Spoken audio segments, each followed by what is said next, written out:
Welcome to Prosperity Report Love and Money Podcast. This is the Q&A with Andy and Kiné edition. I'm Kiné Quarter, financial therapist, and I am joined here with my co-host, Andy Hill. I'm the podcast host of the Marriage, Kids, and Money podcast.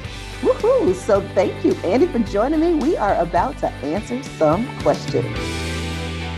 This episode is brought to you by the Young Family Wealth Playbook. This is an ebook that I've developed from my conversations with over 100 millionaires, financially independent rock stars, and debt-free parents that breaks down 7 steps for you to achieve your family wealth. So if you go to marriagekidsandmoney.com/playbook, that's marriagekidsandmoney.com/playbook, you can grab that free ebook today and grow your wealth.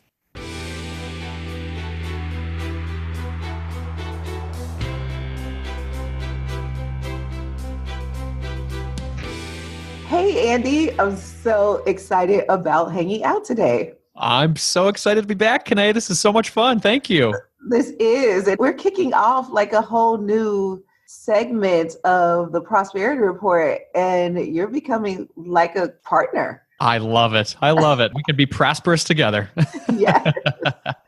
So our hope for this, and you tell me, I say our. So my hope for this, and you tell me your hope, is for us to answer some of the tough questions and help couples have the hard conversations that maybe they aren't having.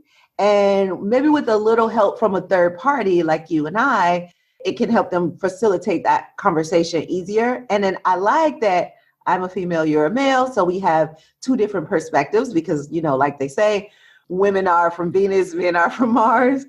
So maybe we can help them translate the languages. I think that's a great idea. And your point on the third party is so important because sometimes in marriage, we just feel like there's her way and my way, and we can't seem to communicate. But there is so much happening in that communication that a third party can maybe help you reveal another way to look at it. So happy to help there. Yes. Awesome.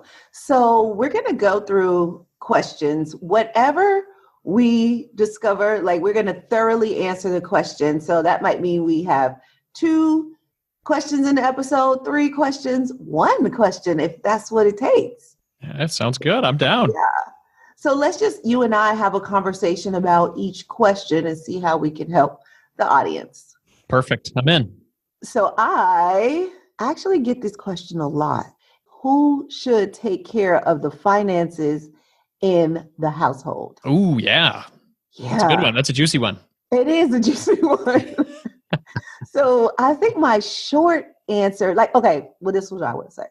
A long time ago, when I first got in this business, I used to say that the most conscientious person, like the person who enjoys that kind of stuff, should handle it. That's what I used to say. And then it kind of evolved to, well, that person should maybe do the tasks, but that doesn't mean that that person is the only person that has anything to do with the finances. Because when I used to say that, that was the understanding that people used to get. Like, oh, okay, you're good at it, so you just handle it. I'll be over there washing clothes, right, or whatever I'll do. So I think that you first have to decide who does enjoy this more than the other. And maybe neither of you do, because that happens sometimes. And sometimes both of you do. So it's like, I want to be it. I want to be it. So then maybe there's a formula. I usually look for each couple to have their own formula. Like I have one couple and they take turns monthly. This month is your month. Next month is my month, kind of like that. And they have on an index card what the agenda is for that month. Like these are the items that are coming up, what we need to pay attention to. And they call it the chair. So one person is the chair of the finances each month and they switch off. So basically they're pretty much like 50-50. But another couple, that might not work for them. They may say, well, you do the bulk of the work and I'll do 30% or 20%. So maybe one person is doing 70 and the other person is doing 30 or 80-20, whatever that number is, and you decide. But above all, you should both be having the conversation and communicating about it. And you should both know like all the passwords, see all the accounts, and no worries. I completely agree. I've heard the term house CFO. So if there's one person who wants to wear that role, that's cool.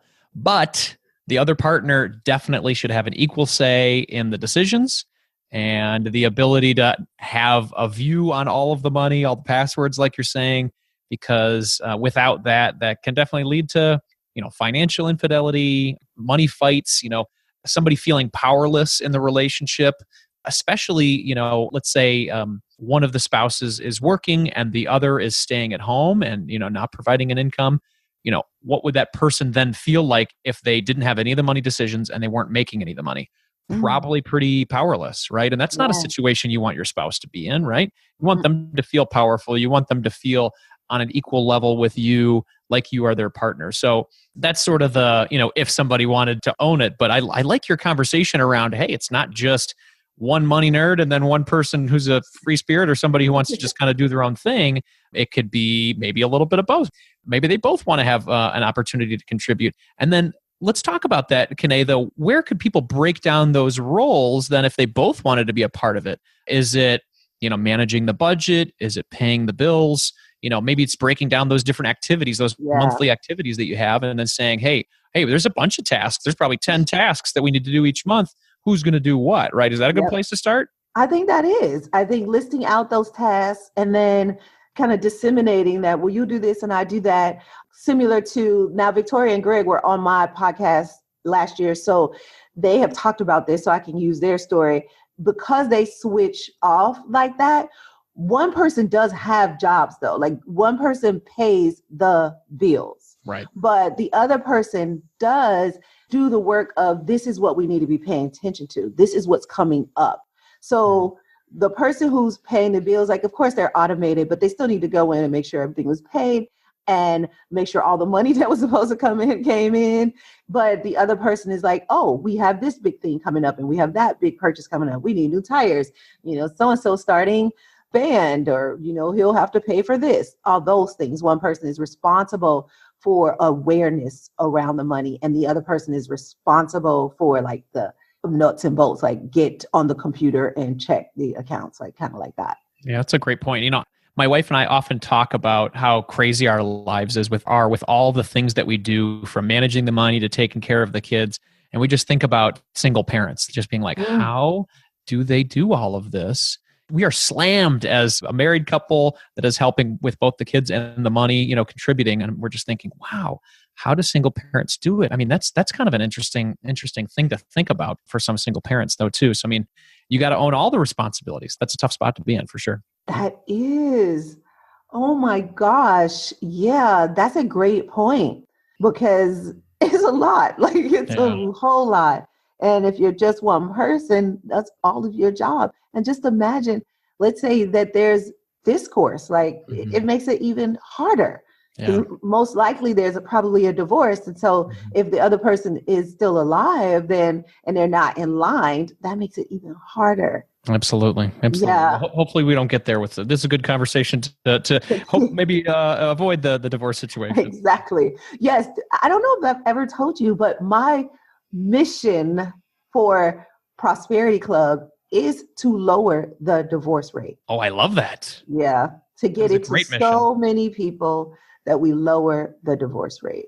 Ooh, I want to jump in on that. Hopefully I'm contributing with this Q&A session. I'm in. Yes, I think you are. Thank you to my lovely co-host. I love it. So, do you think there's anything else we need to point out about the finances and who should handle them and how they... I think it's, however you decide. Every relationship is different. I think that's the big point. It's like there's no right answer to this. And that's the whole point, is that you have to figure out what works well for your specific relationship. It's very personal. Somebody might be really into the finances. The other person might not. You both might be into it. You both might not care at all about it. And maybe that's where a third party can really help you. Yep. A money coach or a financial planner or a marriage counselor. All these people out there are making a living to help you in being a good third party. So there's nothing wrong with getting a third party to assist you with all of these things too. There's nothing wrong with you. That's why these positions exist. So working with a financial therapist or a financial coach or a financial planner, there's nothing wrong with that. There's nothing wrong with you. Go for it. So just find out what your strengths are or where your interests lie, and if you don't have those interests, that's okay too. It's all good. Wow. So well said. I have nothing to add to that. Like that was very well said because that is the stance that I take. I work from a wellness model in my work. And I'm so glad that you said there's nothing wrong with you, because I do think that people come, especially when it comes to financial therapy, like people come to therapy thinking there's something wrong with my kid, fix them. There's something wrong with me, fix them. There's something wrong with my wife, fix her, but they don't understand that it's nothing wrong. This is just a challenge. It's like a puzzle. You just haven't figured it out yet, a riddle. We just got to get through this riddle and figure out the answer. And when you do, everything will be fine. And so I'm glad that you pointed that out. I'm also glad that you point out to get counsel, because especially in this do-it-yourself world, we're so adverse to counsel sometimes. And it's just like, just get a third party that knows what they're talking about, that you can trust, and have this conversation with them. And I'm glad that they're listening here, because if they are listening, then they are trusting a third party, you and I. And if they need to take that further, like listen to the actual words that we're saying and then say, what do I do next with that? Like, don't just stop at listening, but do something with it and maybe take it to the next third party, which might be a financial therapist or a financial coach, or it could be a course or a book. So you decide what that is for you. But I love those points that you made. Oh, thank you. I appreciate it. Hopefully it helps. Yeah. But you know what? This question made me think of another question that I get a lot. And okay, it's about having separate accounts. Oh my gosh. All right. Oh, that is a big one. Yes, I think we need to touch on that right around this question. I think these two go together, because part of the reason people ask me about separate accounts is because they don't want to have the money conversations. And they think, well, let's just separate it. You pay the lights, I pay the gas, you pay this, I'll pay that, you pay this, I'll pay that. And don't you worry about having a conversation with me, just pay your stuff. And that's what I find a lot. Separating the accounts can lead to financial infidelity. And it doesn't have to, but it can. And it just leaves it open to. Also, if something happens to one of the partners, then there's just this big old gap and so much more stuff to figure out if the accounts are separate. And then, especially when it comes to saving and investing, as many accounts as you can put together, please, because that adds to, when I was working at Morgan Stanley, the thing that I noticed was my couples doing such a good job, because two income or whatever, two people saving. And even if the other person isn't working or have a job, there's still this momentum that comes with two people focusing on the same account. That's just what I've learned or what I've experienced. What about you, Andy? Well, you've had a lot of experience. I'm dealing directly with couples. I used to think that the only way was to have one account where you are sharing the finances. That way you're working on your goals together and you're heading in the same direction. I have had a lot of conversations with couples that have found success with separating. Not necessarily completely separating, but maybe having fund money accounts. Oh, yes, that are your own. Yes. You don't need to check in with the spouse on, hey, I've got my money over here. We separate it through the budget. It goes into our fund money accounts, and we kind of do our own thing. I think that's liberating. I think that's fun. The joint account could maybe just be for, hey, these are the bills we have to pay every month, no matter what, and call it whatever, $4,000, $5,000. That's what we pay each month. That's got to come out of there. And then the other money that goes in your fund money account, hey, it's on you. Do whatever you want. Go to lunch with the girls. Go shopping. Do whatever you want. It's like, that's what it's for. Have some fun. So I found that conversations around that, like a little bit of autonomy, I think can be healthy in the relationship as well. Yeah, I like that. I'm glad you said that. That's something that I recommend as well, having that fund account. One of the steps that we take is we call it a capture account. So one account captures all the money. Mm-hmm. So what I like to happen is for each partner to have the money going into one account. We call it the capture account. Everything comes in there. Now, this might complicate it for people, but I'm just telling you what we do. And then it goes out to the spending account, which is where you pay the bills from. From the capture account to the spending account also goes to the saving accounts, whether that's just savings or whatever investments that you need to take out after taxes, it'll go there. And then it goes to that fund account, and each partner has their own fund account. And then if you have children that you send money to, that might, you could do that as well. And maybe even using other tools like FamZoo or whatever. So when you put it in the fund account, it's really actually what we call a no judgment account. I like it. I can do this and you cannot judge what I do. Because a lot of times what I deem as important and awesome and worthy of spending money on, you may not deem as worthy of spending money on. It's like, what the heck? What? So that way everybody can have their no judgment account. This is what I do with my money, and you can't judge it.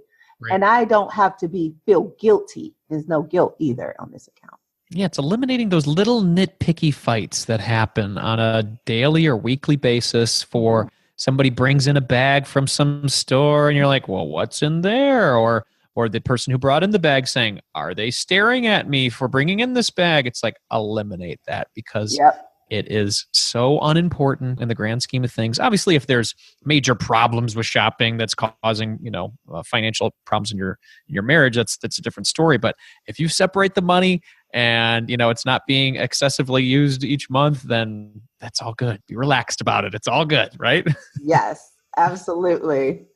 And that is our show for today. Thank you for joining us for this Q&A with Andy and Kiné. This is the Prosperity Report, and we are so glad you're here. But it's time for us to go now. We just want to leave you with this one idea. Remember, if you're not talking about your love and your money, you're not going to have either one. So thanks for hanging out with us today, and join us again next time so we can all have more love and money. Awesome. See you sooner.